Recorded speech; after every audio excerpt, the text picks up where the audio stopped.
Yep. Sefer Lashon, and topic is equal to all. Very interesting. Okay, go ahead. So Talmud Yerushalmi Peah 1:1 states that the reward for studying Torah is equivalent to that of all other mitzvos combined, and the punishment for speaking Lashon Hara is equivalent to that of all other sins combined. Thus, the antithesis of Torah study, the greatest of all mitzvahs, is Lashon Hara. Their respective primacy can be explained as follows. Of the four basic elements of nature, fire, wind, water, earth, the intangible fire and wind are far more powerful than the intangible water and earth. Fire can engulf material objects and totally destroy them, and the power of wind is awesome, as it is written, a great and mighty wind which breaks apart mountains and shatters stones, in Melachim 19:11.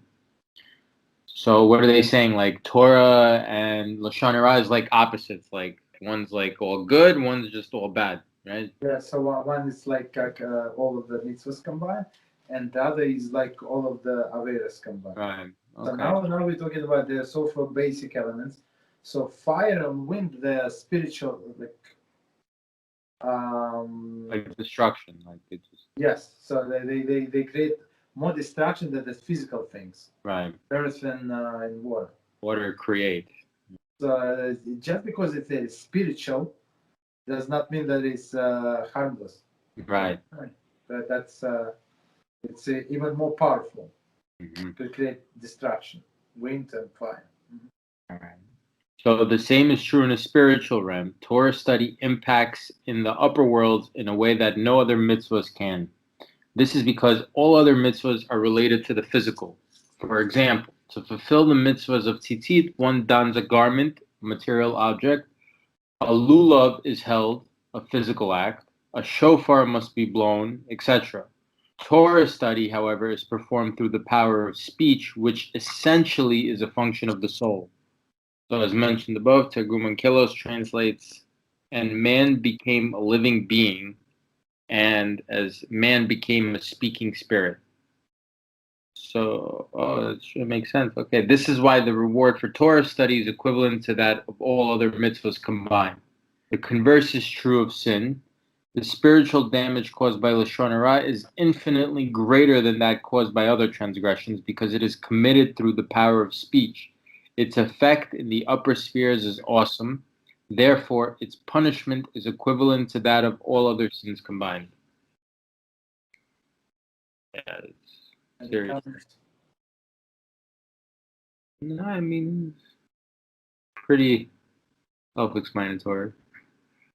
But it's interesting that the Torah study does involve speech, which is, also a way of, it involves speech because you're reading, you're talking Torah, you're doing all these things, but it's, this is like the one that's allowed. Like you just, this is like, constantly, a good thing to talk about, About Torah?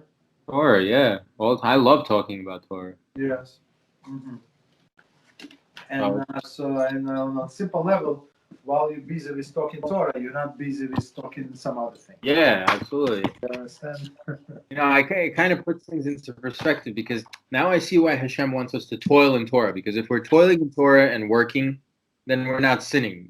If we're exactly. You're busy with one subject, you don't have time for all other things. Absolutely. That's one of the ideas.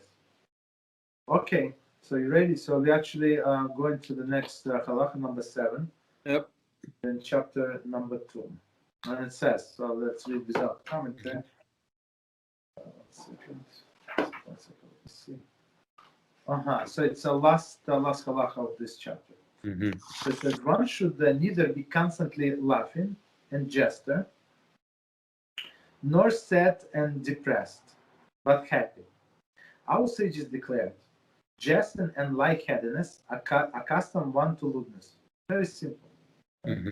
They also directed that the man should not laugh without control, nor be sad and mournful, but receives everyone even in a friendly manner. So you see all of these people who laugh like they also always have to giggle. Everything has to be fine. Like, even when they say something, like they laugh at themselves. Almost, Yeah. right? What's the difference? Yeah, it's it's all about attention, and usually 100% of the time it's empty people, empty and very depressed. Just if you know that somebody is laughing loud and this and that, empty and depressed. Yeah. Unfortunately. Similarly, he should not be greedy, rushing for wealth and possessions, nor lazy and idle from work. I mean, people have to work, as you said, toil in Torah. So when you learn Torah, you also get tired, also suck your energy out. Yeah, it's very. You understand? So it's also work. So, but he cannot just lay on the couch and do nothing. Right? I know laziness is a huge killer. This is like one of the things that most people I think have. I mean, it's just a natural tendency for the body to be lazy, right? Like, come home. And I don't know, this was one of the things that I had a big issue with before I became religious. But then after I became religious and I started reading and learning, I was like, oh man, what does Hashem think? I'm just laying in bed. I gotta do something, So I would study, and study and work. And then after I got married, it totally stopped making me lazy because there's no laziness in marriage. There's almost so many things to do.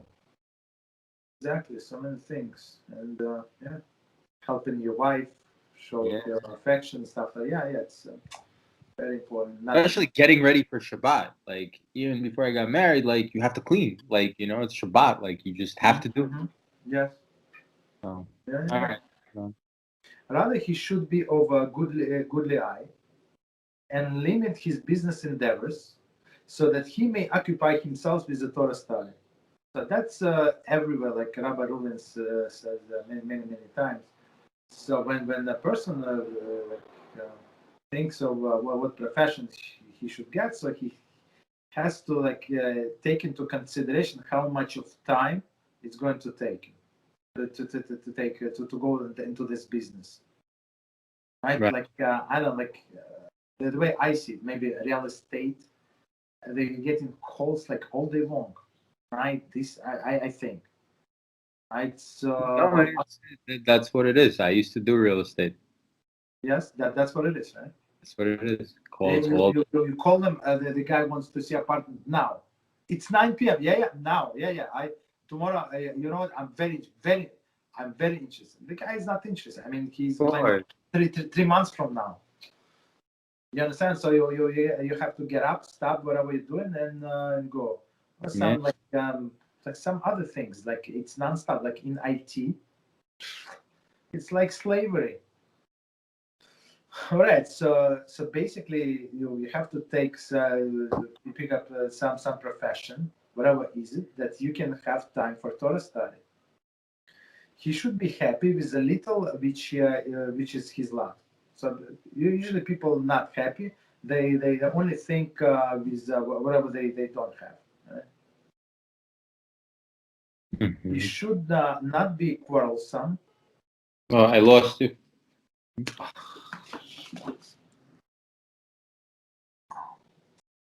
Sorry. No. I don't know what happened. I put myself on do not disturb. Maybe you have iPhone? Well, I'm on my computer, so. Okay. I know. I put myself on do not disturb, meaning I want to block all of the calls. Oh, I don't know. But it's somehow, okay. I don't know. Somehow okay, so I'm going to ignore that. Okay, so sorry about that. He should be happy with a little his life. Okay, so basically, whatever you have, be happy. So I mean, me and my wife are very good in it. Whatever we have, very happy. The whole family, actually, the whole family. He should not be quarrelsome, on envious temperament, full of desires, not pursue honor. The sages, so we're going to go into details of all these things, of course. The sages have said, envy, desire, and honor remove men from life in this world. It's from Perkiolus. Great, right? The general principle is that one should follow the midpoint quality of each temperament until all his traits and elements are at midpoint. This is what is implied by Shlomo's statement: make even the turning of your foot, and make all of your ways firm. Okay, so of course it's not so simple. We're going to discuss what it means. Okay, so let's go from the beginning of this commentaries. Mm-hmm. So and now we go into discussions. One should neither be constantly laughing and jesting, nor sad and depressed, but happy. So, but happy, like quite happy, like with that you're alive, that all of your organs are working, that you can go to the bathroom, that you can like bend and stand straight. Not like so many people. Like I was like many years ago, I was passing on this Coney Island Avenue and maybe between R and from R and TR, whatever it is. And I saw this pain management. Oh yeah. It's like, I don't know, 5 or 6 floors, and it's huge. They're all over the place. Yeah.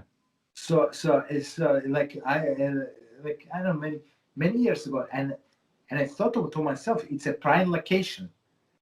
So if they have like 5 or 6 floors, and it's like deep inside, it's like a commercial building, it means that it has many rooms in there. Right. It serves so many people every day. Right. You understand? So the pain is very much part of the people's life. Like every day, so many people. Oh yeah. So just because we don't have pain, Beezrat Hashem, we have to be very happy. That's what Rambam is saying. That's actually a good point. Yeah, that's true. There's a lot of people with pain on a constant basis. It struck me. It's not a furniture store, not this store, not that store. It's like it's a long time ago, before like internet was that popular. Funny, because the biggest industry in this country, at least, is healthcare. Like healthcare in general. So like if you're even just breathing well and you're not sick, like you should just be grateful. I think at that point, like because like you just what's going on. That's what exactly Rambam is saying. Not be sad, but happy. Right. Be happy. Our sages declared, 87, where is it? In August 3:16, jesting and lightheadedness accustom one to lewdness. 88. Okay, the Maya. And I remember this lady in my office. So a Spanish lady, whatever, and she was laughing and very, very friendly with all of everybody. It was probably Spanish. she tried to come to me. I said, no, like come closer. She would hug everybody, and then she was the one who filed this sexual harassment thing, like many times, because people, especially guys, they take it wrong way. For me, it was too much, too noisy, too loud. Other people that's how it's leading to. Too much laughing, right? Yeah, too loud. how they are. Yeah, they laugh loud. They're very flirtatious. Yeah. So that attracts other people. That's how one leads to lewdness. Yeah. And men can get a lot of trouble with that. Exactly. Okay. Nor be sad and mournful. Also, do not be depressed. Right. There is no explicit statement to this effect in the Talmud. No, the meaning don't be mournful. So, however, Brachas 31a, Shabbos 30a, some 159b, says the negative aspect of sadness. So, a person cannot be sad. It's absolutely forbidden for a Jew to be sad. So much things that Hashem does for us, like every day, just not to. Just the thing that you don't need to go to this pain management session. Right. That's one of the reasons for happiness, right? But receive everyone with a friendly manner. Okay, 91. So basically, be friendly with people, even though some people are a little rude, somebody maybe not so nice. but you don't know why why they exactly like that. Maybe something is going on, like, you know, 6 children, and in the shul where I go, like it was a funeral just recently.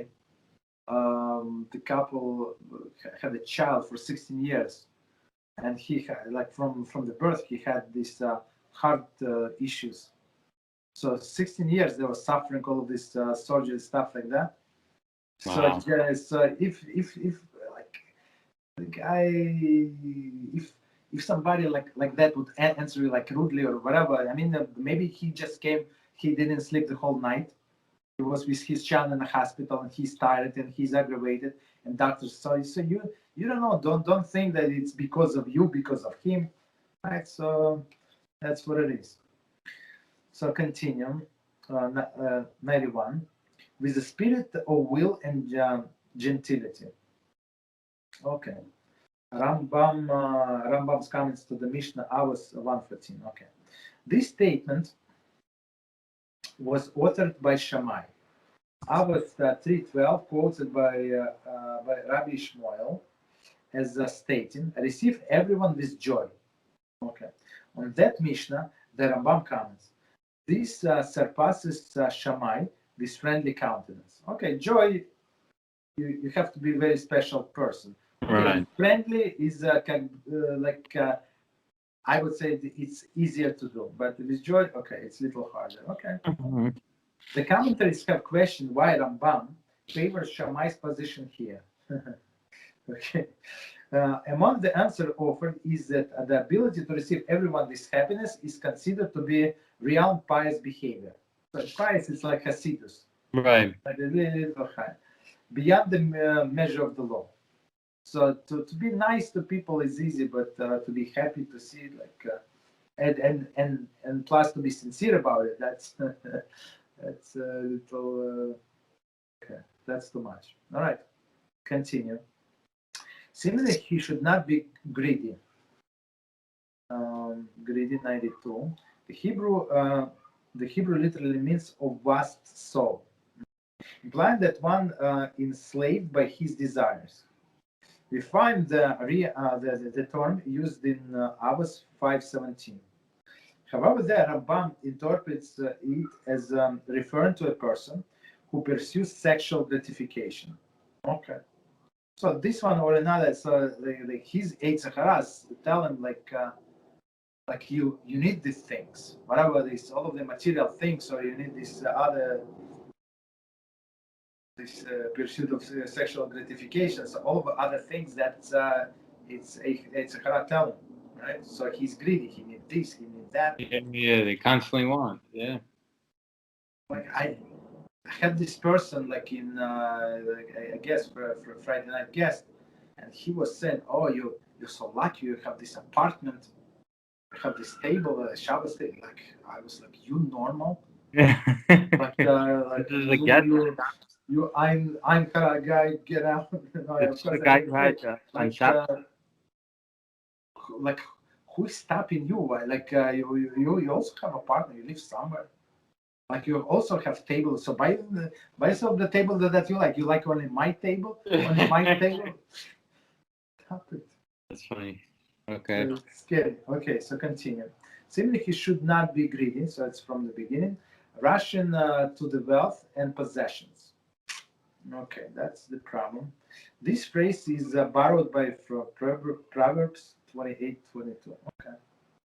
So rushing for wealth and possessions, nor lazy and idle from work. That's the killer.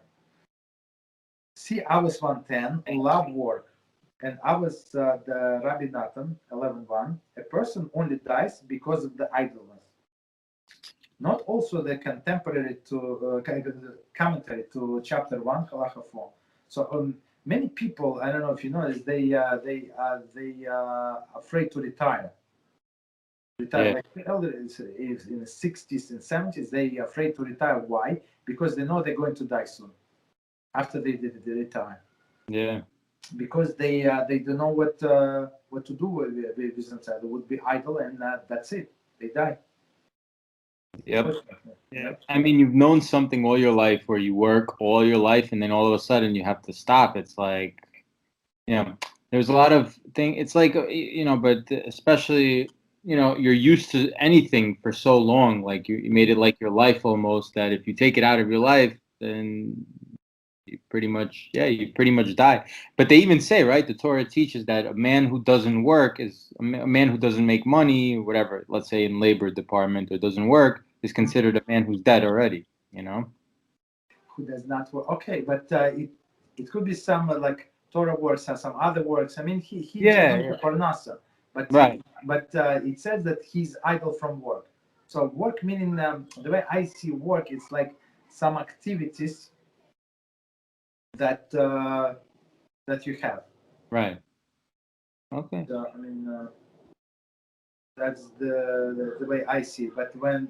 But many people like they don't know the purpose of life, and for them it's like Rabbi Rubin call it. It's like a what is it called, like a grinder. Right. Oh yeah. Like food processor, right? They eat, and they go to work because why? They need to buy food, buy toilet paper, and it's like not ending cycle. And they miss on the purpose of life. Yeah. Rather, he should be of a good eye. Okay, 95. In his commentary to the Mishnah Avos 2:12, Rambam defines the latter term as satisfies with what one has, and adds, this one is the higher ranks in character traits. So just be happy with whatever you have. That's okay. Just whatever we have. Okay, so basically, I think Rabbi said somebody came to, I think, to Chofetz Chaim and asked him, Rabbi, is it like a shortcut to Olam Haba?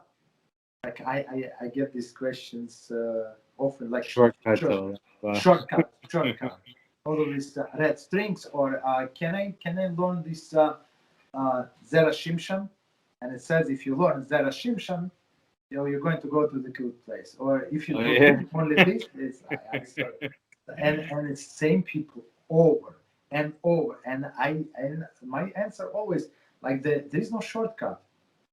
Like have you seen Rabbi Eliashiv did a shortcut until the last day? Rabbi Vadia, like Rabbi Wozner, until the last breath, they were toiling in Torah. There's no shortcut. Yep. So, yeah. So this man came to Chofetz Chaim and asked, Rabbi, is it a shortcut? And he would expect that Chofetz Chaim would say no, and this and that. Chofetz Chaim, yeah, there is a shortcut. So what is the shortcut? He said that the shortcut to get a good place in Olam Haba is to be happy with your current situation. Do not try to improve it. Just be happy and understand that my situation, my current situation, is exactly what Hashem wants me to be in. Yeah. If he want me to deal with other situation, he would create different circumstances. But he wants to see me how I am performed in this situation. Exactly. You understand? So be happy, like with the situation is that's your ticket basically. It's very interesting idea. Okay, continue. After 95. Or let's go from the beginning. Rather, he should be of good eye and limit his business endeavors so that he may occupy himself with the Torah study. 96. See Avos 4:12 and Hilchot Talmud Torah 3, so Halachos 10:11. Rabbi writes, anyone who comes to the conclusion that he should involve himself in Torah study without doing work and derive his livelihood from a charity desecrates God's name, dishonors the Torah, extinguishes the light of faith, brings evil upon himself, and forfeits the life of the world to come. It is a tremendous advantage for a person to derive his livelihood from his own efforts. Okay, so before we continue, so basically Rambam was very strict with that. Right? He said that everybody must work. And in olden days, I mean, I think it was easier, I guess, like to make parnasa. But today, as we see, there are many kolos and stuff like that. So, of course, people knew this halacha. I'm not sure what is the official explanation why they disagree. And they say, no, all of these people who study full time. I'm not sure what is the reason. Yeah. Okay, nevertheless, in Halachah 7 of that chapter, he writes, perhaps one may say, I will interrupt my study until after I gathered money, and then I will return to study. I will interrupt my studies until after I buy what I need, and then when I can divert my attention from the business. So I have this guy, like sometimes comes like that I was all these years I was trying to come to bring closer. And this last Sukkot, I think he said the thing like killed me. So he said for past 5 years, he was planning to go learn for 1 year somewhere. Oh, like go to like a yeshiva or something? Yes, yeshiva, exactly. For one single guy. I'm not sure how old is he in his stories. I know. I'm not sure. So maybe early 30s, right? So and he never went. And he never took classes. Like, and he never attended Shiur. Maybe here and there he would. Really? So he never established. I told him, let's learn. You want a half an hour? Let's do half an hour. 15 minutes, 15 or whatever. Like many years ago, 5 years ago, whatever it was. So he wanted I was trying a few times, but then I just gave up. So he wanted to go to yeshiva, but Yeah. he never really studied anything. Exactly. So that's why he said he told me himself. I didn't ask. After some time, I just give up. Right. So he told me. So all of these years, he has this big dream from Satan, directly from Satan, to go to maybe to Yerushalayim to learn for 1 year and then get married and stuff like that.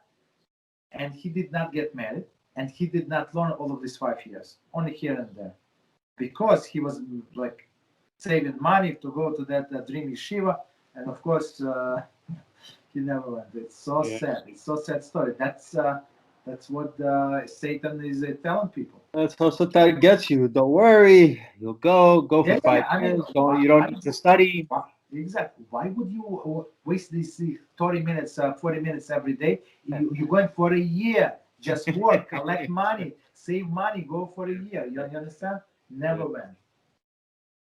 It's so sad. But when he told me, I was almost crying. It's like, okay. So or he said, I want to make this money, right? When I divert my attention from my business, okay, I will return and study. So let me finish this. I return and study. So that's why our sages say exactly. So don't do that. You have to study in the morning and at night. Right. You have more free time. You add to the learning. But if you don't have, still learn. If you consider such a thought, you will never merit the crown of the Torah. Rather make your work secondary and your Torah study a fixed matter. Okay, a fixed matter. Do not say when I have free time, I will study. Okay? For perhaps you will never have free time. So I mean I know this is another example. A person like I met, I don't know, maybe 10 years, maybe more ago, and he has a beautiful neshama. I told him, let's learn, let's do something, and he said, not now, I have to retire, I have to this and that. And basically by the time he retired from his job, so he doesn't have a brain to learn. Really? That's He's it. tired, he fallen asleep. You understand? So it's Very so sad. So he said, well, when I retire, when I this and that, so I would learn. And now he retired, and he does not have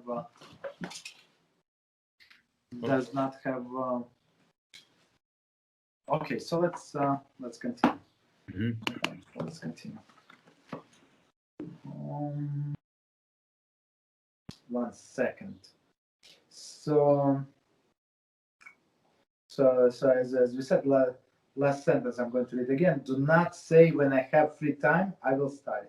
For perhaps you will never have free time. So I learned this line many years ago, and I was like, tell myself, there is no tomorrow. Today, Actually, it's funny. I think I heard Rabbi Yaron say like, "Oh, if you're gonna be these people, when I make money or when I have free time, then Hashem's gonna make it that you'll never have the free time, like purposely, Exactly. like. Exactly. So the guy works more, he makes more money, and what he's going to do? I have to invest this money, Yeah. otherwise it's a waste. So now I have to I buy gotta a protect building. the money. I gotta figure out where to put it. I gotta find the property. I gotta find this. I gotta find and then that's it. Of course, and then you have to manage your tenants and for this property, and it's not ending business. Okay, so all right, so Baruch Hashem.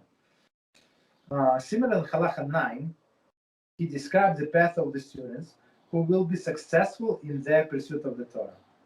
They do only minimal amount of work each day to earn their livelihood if they have nothing else to eat. Okay.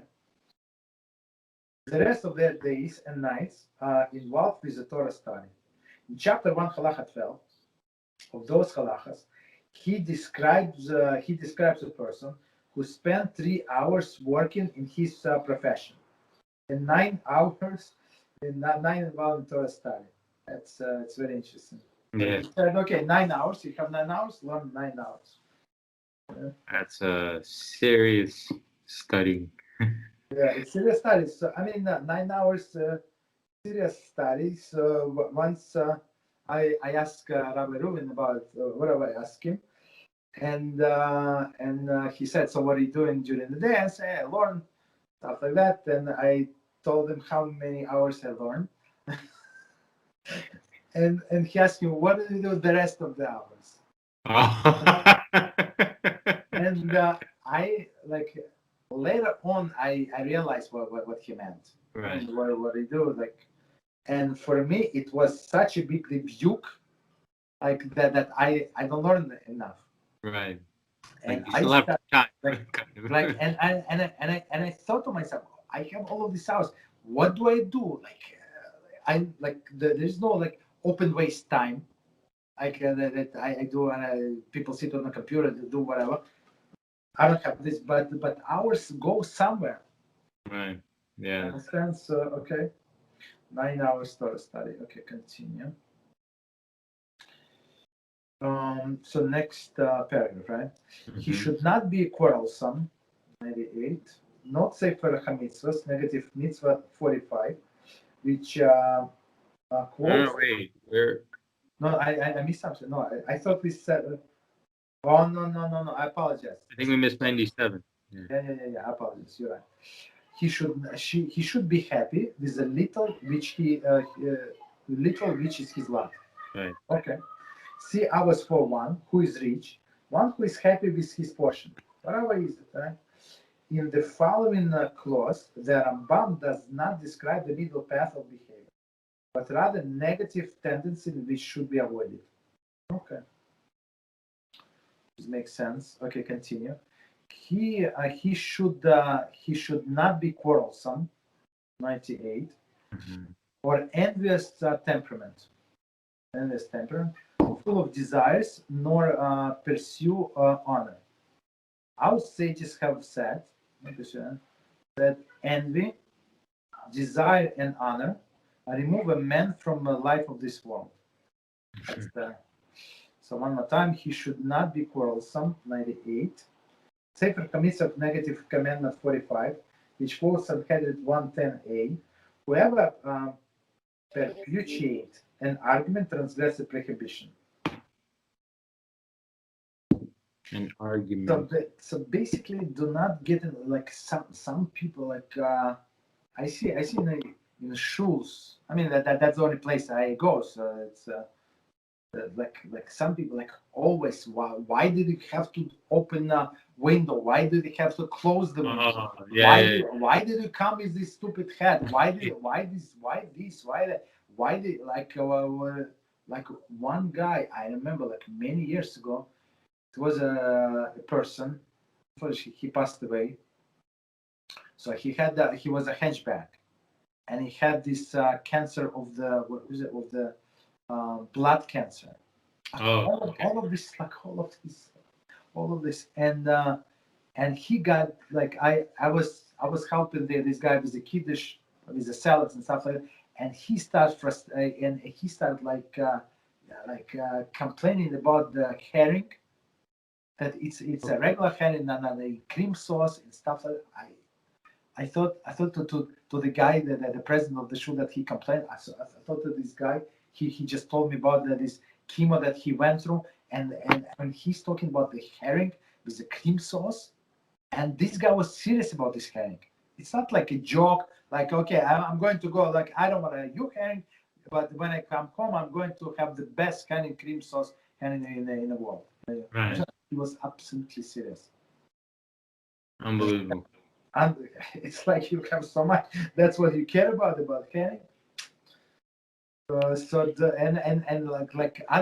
other people, and he never donated money. Just don't take it wrong. It's like he sponsored and somebody no. He rarely paid even like partial. So other people paid for it. Other people, somebody went to pick it up. Somebody had to buy. Parking, double parking, get probably a ticket, like in Bora, whatever they or pick it up, and stuff like that. And then they step all the way here, and now they start, and you complaining. Yeah. That's very bad. I like it. This sin is like all like constantly on my mind. How is it possible? So I always tell myself, don't be like that. Never. Okay, so he should not be quarrelsome, of envious temperament, full of desires, nor pursue honor.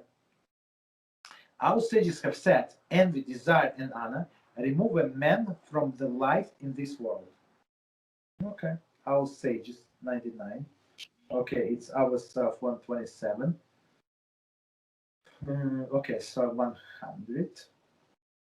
In his commentary to the Mishnah, Rambam writes, because these traits of any of them will of necessity cause one to lose the religious values. Such a person will not attain intellectual or moral virtues. Very interesting explanation. So let's see one more time. So envy, desire. So envy means that the person thinks that he's supposed to get more, right? And Hashem made a mistake, and he gave it to my neighbor. He gave it to my brother, to my uncle, whatever. Yeah. Desire, desire, it means that Hashem did not give me enough. Yeah, so maybe he's sleeping. I mean, what he does? He does not need. He does not know that I need a bigger house, bigger apartment, bigger this, bigger that. And honor. So honor is a killer. So people like this honor and stuff like that. And I see like when they're supposed to call somebody for a Torah, and somebody was almost standing up, and he's ready to go up. Like, what do you mean? You're not going to call me? It's like crazy. Right. Understand? Wow, that's scary. Okay, so all of these things that the commentaries say, they make person to lose the religious values. Okay, continue. The general principle is that one should follow the midpoint quality of each temperament until all his traits are aligned at the midpoint. So as we were saying before, so we're talking about path. Path is not separate. Consists not of separate traits, but all together, like to align your character traits into the midpoint. This is what implied by Shlomo's statement: make even the turn of your foot, and make all your ways firm. Number 101. The commentaries interpret the term as balance. Firm as balance. Okay. So of course, I mean, when you have balance, you're stepping on a firm ground. Right. And see it as a directive to weight one's temperament and behaviors carefully and see that they are evenly balanced between two extremes. Okay. So, all right. So this finished this time. Okay, you have time? Start new one? Yeah. Okay. So chapter number 3. So each chapter it's a separate topic. Okay. So let's read the whole number 1. 1 second. Let's see. continuation on the next page. Yeah. Okay. A person might say, since envy, desire, and pursuit of honor and the like are wrong path and drive person from this world, I shall separate from them to a very great degree and move away from them to the opposite extreme. For example, he will not eat meat, nor drink wine, nor marry, nor live in a pleasant home, nor wear the fine clothes, but rather wear sackcloth and coarse wool and the like, just as a pagan priests do, like these Christian monks, I guess, and all of this, like Buddhist and stuff like that, right? This too is bad path, and it is forbidden to walk upon it. Whoever follows this path is called a sinner, as implied by the statement in number 6:11 concerning a Nazarite. And he, the Kohen, shall make an atonement for him for his having sinned because of the dead. Okay. Our sages declared, if the Nazarite who abstained only from the wine requires atonement, how much more so does one who abstained from everything? Right? So, I mean, it's not proper to abstain from wine. So, of course, if he abstained from everything, he needs, there's a big problem. Therefore, our sages... Yeah, go ahead. It's like a big cow. It's a big what? Yeah, go ahead. No, it's like it's like what do they say in the Gemara? Like it's a Kava Homer, like almost like it's like laying heavy. Like needless to say, if you're gonna if you're gonna atone just for wine, imagine how much tshuva you're gonna need to do for abstaining from everything. Yeah. So it's interesting. Wow, I didn't even think about that. So Hashem created all of these things, all of the tastes, all of the colors of the food for us to enjoy. Of course, we have to do our job, whatever we I asked my wife the other day. Go ahead. Yeah, I asked my wife the other day. I was looking. I was like, imagine we saw in black and white. Just everything was black and white, like dogs. Like everything was black and white. There'd be no color. Like Hashem created all these colors. Like you're lucky you can see red. Like if a car passes by, now you know how to stop. Like somebody who doesn't see the color red. And she loves flowers, as do I. We both love flowers, and like we get to enjoy these beautiful colors that are purple and pink, and all these things. It's unbelievable. Yeah, we get to enjoy them. Yeah, I mean, you shouldn't. Doesn't mean that you should, if you're a woman, you shouldn't wear a red dress because it's very immodest, but you have to know how to sanctify the joyness of it, Yes. And all of the taste and all of the smells also, right? Yeah, everything is well with it, yeah. So basically, Hashem made all of these things for our enjoyment. Yeah, to abstain from them is not right. I mean, we have to use them in moderation, but it brings a person some pleasure. At least it should. If not, also good. Okay. Continue. Therefore, our sages directed men to abstain only from those things which the Torah denies him, and not to forbid himself permitted things by vows and oaths of abstention. So whatever is not forbidden, so don't say I'm not going to eat meat. I mean, if meat is not healthy for him, well, he has high cholesterol, this and that. Okay, that's understandable. But if he's a healthy person and he works like physically and he needs strength, and of course he needs to eat meat. Right? It's stupid not to. It's forbidden not to eat meat. I mean, he needs to be healthy. Right? Okay, of course in moderation, but okay. Thus our sages stated are not. Huh? No, go ahead. Okay, so thus our sages stated are not those things which the Torah has prohibited sufficient to you that you must forbid additional things for yourself?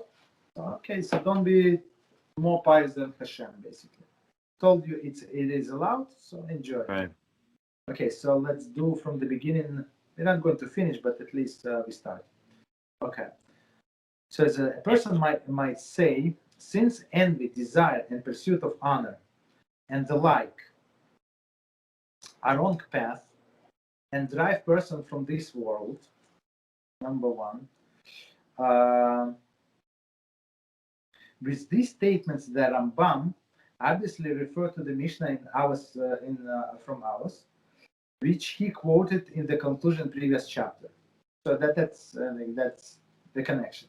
Having decried that the traits mentioned there, he explained that his condemnation is directed against excessive materialism, but not against the involvement in worldly affairs. So just don't overdo it. But Rambam, as we see, he was a man who lived in this world, and he worked and he ate and studied and did all of the wonderful things, right? Right. So continue. He shall separate from them to very great degree, and to move away from them to the opposite extreme. So number two, there is asceticism. Okay. For example, he will not eat meat, nor drink wine, nor marry, nor live in a pleasant home. That's like a bum on the street. Nor wear fine clothing, but rather wear sackcloth and a coarse wool and the like. Just as a pagan priests do. Okay, so the like, number three. The Shmona Prakim, chapter 4, the Rambam makes a similar but more lengthy condemnation of asceticism. There is there he also mentioned other ascetic practices, refraining from sleep and seeking solitude in the mountains and the deserts. That's not a Jewish way, right? Just as the pagan priests do. Number 4. This translation follows the published text of Mishneh Torah, which states, okay, what I said.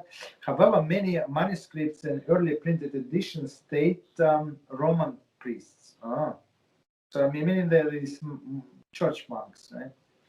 Which would seem to indicate that Rambam had hermit-like. How do you pronounce? Hermit-like. Hermit-like. I can't tell if that's supposed to be 2 words or if that's 1 word. Hermit-like. Had hermit-like. I don't know what that is. Catholic. Okay. Hermit-like Catholics monastic orders in mind. Okay, I mean, but we got the idea what you had in mind. Okay, and number 5. No, that's it. Let me check time 1 second. Oh, okay. There were, I think he means, oh, yeah, let's stop. Okay. All right, well, let's stop here. Any comments? Any questions? No. Okay. All right, so Next time. All right, so until next time, Beezrat. Okay. Thank you very much. All right. Bye-bye. Bye.